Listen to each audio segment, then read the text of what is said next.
থাকলে লাভ কি? পুলিশ সামনে দিয়ে মেরে যেতেছে গা, তাহলে পুলিশের দেশের আর দরকার নেই। পুলিশ সামনে যদি আমাদের বন্ধুকে পার মেরে মেরে লাই, তাহলে আমি এনতে তেজগা যেতে পারবো না। আমার এই গানটা কে দিবে? ভাই আমরা কোনো পাই নাই। যদি পুলিশের ভূমিকা পাইতাম তাহলে আমার বন্ধুরা মরে না। ওরা 8 জন ছিল, ধরেন দারোগা 2 জন, কনস্টেবল 6 জন। তারা যদি 8 জন মিলে ধরে দিত, আশা করি এই জায়গায় এত কিছু হয় না, অল্প কিছুর ভিতরে সেরা জায়গা। তো পুলিশ যদি তার ভূমিকা না পালন করে, আমরা আম পাবলিক, আমার এলাকায় যদি আমার নিজের ছোট ভাইয়ের মেরে লাই, কি আমি আমার বন্ধুকে মেরে লাই, তো আমি তো কারণ যেতে পারবো না। আমি যে বাজার করতে যাবো, আমি তো কারণ যেতে পারবো না। আমার এসব আমার হওয়াই দিয়ে যাবো গা।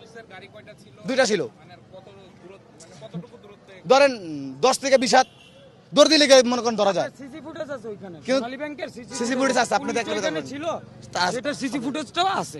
তাদেরকে পুলিশ আর বলতেছে, এই চলো চলো তোমরা ধরো। তারার গাড়ি ছিল 2টা, গাড়ি স্টার্ট করে কি হইতো? দারোগা 2 জন, কনস্টেবল 6 জন, মোট 8 জন তো তারা। আর ধরেন ছিনতাইকারীরা 3 জন। তা 8 জনের সাথে কি আমরা 3 জন পারবো না? আমরা রিস্কালার 3 জন দৌড়ে দিছি, তারা দৌড়াইতেছে না, তারা ভয় পাচ্ছে, ছিনতাইকারী তারা ভয় পাচ্ছে। তা আমরা আম পাবলিক, আমরা যদি তাদের কাছে সেফ না পাই, তো কার কাছে সেফ পাবো? ধরার চেষ্টা করছে, কিন্তু পুলিশ একজনও সেখানে কোনো সহযোগিতা করেনি। এটা যারা ওদেরকে নিয়ে গেছে প্রত্যক্ষদর্শী, ওরাই বলেছে। এই বিষয়টা আসলে কি বলবেন? না, এটা আমার মনে হয় না এটা হয়েছে। মানে আপনি কিভাবে দেখছেন পুরো বিষয়টা, আপনি কি জানেন? না, বিষয়টা আসলে খুবই দুঃখজনক। একটা তরতাজা প্রাণ চলে গেছে। এটা আমরা যে কোনো মৃত্যুই আমাদের কাম্য না। পুলিশের বিষয়টা জানতে চাচ্ছিলাম আসলে, যে পুলিশের উপস্থিতি থাকার পরও না, পুলিশ দেখেছে ছিনতাইকারী ঘটনা ঘটাচ্ছে আর পুলিশ আগে যাবে না, এটা তো হইতে পারে না। জি না, এটা ঘটে না। এটা আমরা হইলে আমরা পাইতাম সিসিটিভি ফুটেজে। আমরা তো সিসিটিভি ফুটেজ দেখতেছি, আমরা দেখতেছি ওইখানে ওকে পড়ার সঙ্গে সঙ্গে পুলিশ ওটা উদ্ধার করে পা মানুষের কাছ থেকে গামছা নিয়ে পা বাঁধতেছে, পা বাইতে ওরে এসে পাঠাইছে।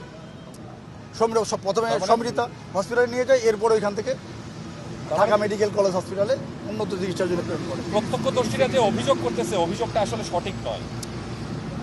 আমি তো এরকম পেলাম না প্রত্যক্ষদর্শী। আপনি বললেন যে ঘটনা ঘটার সাথে সাথে পুলিশ সদস্যরা সেখানে গিয়ে মানে গামছা যা পাচ্ছে সেটা দিয়ে পাঠাচ্ছে, মানে সেখানেই ছিল, পুলিশ উপস্থিত ছিল।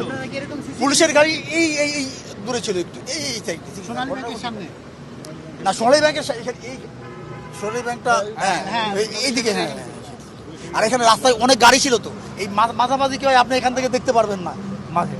তাহলে এই ঘটনার প্রেক্ষিতে আসলে কি পদক্ষেপ আপনারা নিচ্ছেন? ঘটনা পদক্ষেপ মামলা হবে নিয়মিত। করতে পেরেছেন কিনা যারা চিহ্নিত এখনো করতে পারি নাই, তবে পারবো ইনশাল্লাহ সামনে। মামলা এখনো হয়েছে না, মামলা এখনো বাদী থানায় গেছে, অভিযোগ করবে, আমরা অভিযোগ নিয়ে তারপরে